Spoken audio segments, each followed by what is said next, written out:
Tell me what you know about the hood life. Oh man, it's definitely gonna be a good joint. Already know. I say one of, if not the hardest working artists that I've seen from industry to up and coming. Definitely one of the hardest workers. Like I'm talking about consistency. Like they lock you in the booth, you guaranteed to. If they push me in that studio for a day, you guaranteed to just come out with like a couple mixtapes. I don't even want to see a couple records. Couple mixtape, couple albums. You know what I'm saying? Artists. No effects though. So for the ones who not too familiar, go ahead and introduce yourself. You already know, man. It's your boy Lil Nizzy, aka Nizzy Straws, South Philly. Hold it down, you already know. No, it's a fact, bro. You definitely got well documented history. I mean, when it comes to Philly hip hop, they definitely can mention you for real, for real. Somebody who put in the work and laid the foundation and things like that.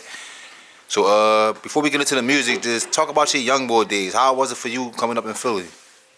And if you ain't too familiar with the Dollar Boys, that's what I was on. Basically, I was one of the main faces of the Dollar Boys. You know what I'm saying? We was basically a positive youth organization.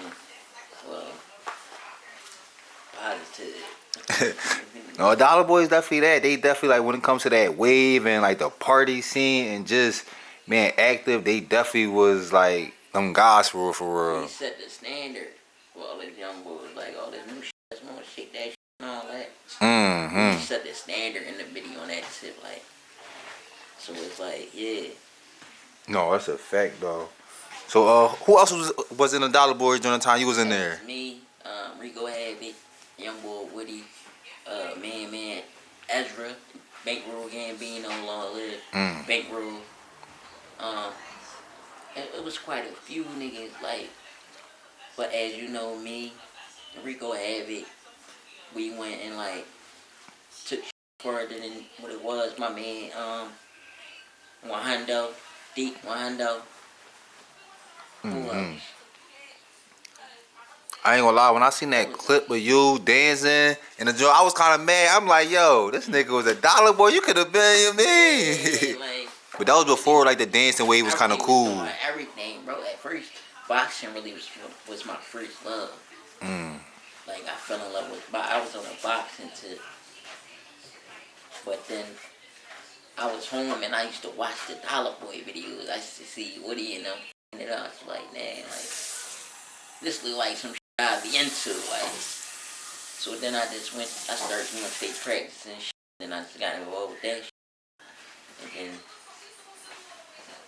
rap, I think that shit honestly came easy because my pop used to rap. So I already had it in me. And they was rapping and shit, so I felt that, so I was just rapping and dancing on my young boy too. I transitioned from boxing to that. Okay. But I really was playing with that shit though, like at first, like I was playing with that shit. And then I don't know, like the shit just resonated with me. Mm-hmm. Like So, after a while, legal troubles and shit like that, I decided to come out and just lock in and take that shit serious. that was my next question. What age do you feel like you sort of like got off the steps? I say like literally like probably 13. I was a pup. Literally, I was a pup going to these practices, training, busting the shit out myself, going to these practices and parties like that.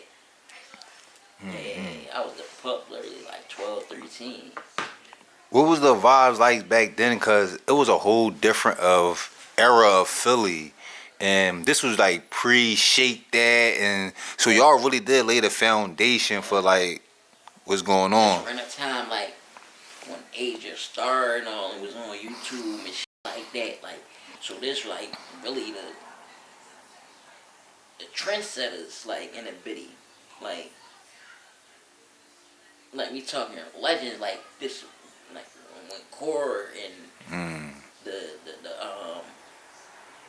who else around that time, like there was a lot of niggas like the Poke a hole in my tie, poke a hole in my tie, all that type You shit. bringing up real classics. Yeah, it was that era. So it was like a real gems like in the video. Doing what they was doing around that time. So like, yeah, like my name was in the mix. What was your thoughts when you heard what happened as far as Top Bunk and Top Dollar Boy? Man, that shook me. Honestly, I ain't gonna lie. I pray to God that shit ain't true. Like, that he ain't put them young boys through that shit, man. Like, but at the end of the day, it's like, damn, that's groundbreaking. Because I was around that nigga, and it's like, you know what I'm saying? I just hope that shit ain't true. I don't be wanting that type shit to be true, like, you know what I'm saying? Like, I don't be wanting that type shit to be true. No, because it'll definitely be discouraging to, parents and just in general to like, And the youth, because there's a lot of young boys that look up to that type shit. You know what I'm saying? If I want to be a dollar boy. You know what I'm saying? That type shit will really send shit off the rails. no bullshit. So when did music first come into play for you? I say, like, honestly, back around that time. Because we used to do, like, little songs and shit. And then I used to write little verses and shit.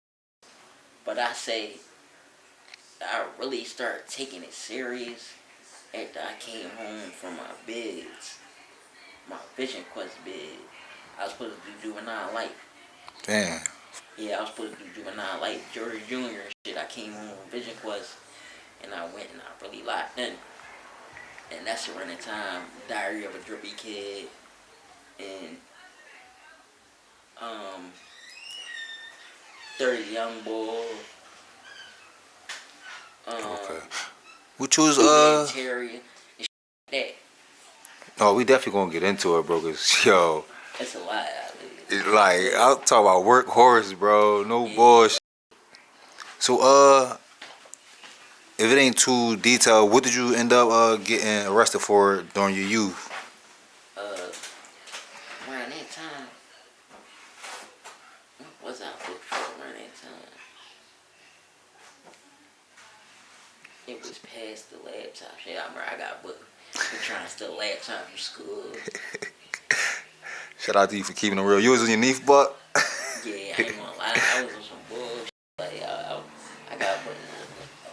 Tipping on a teacher. Got sent away. I did 14 months. I was praying for that. I really maxed out because I was out there tweeting.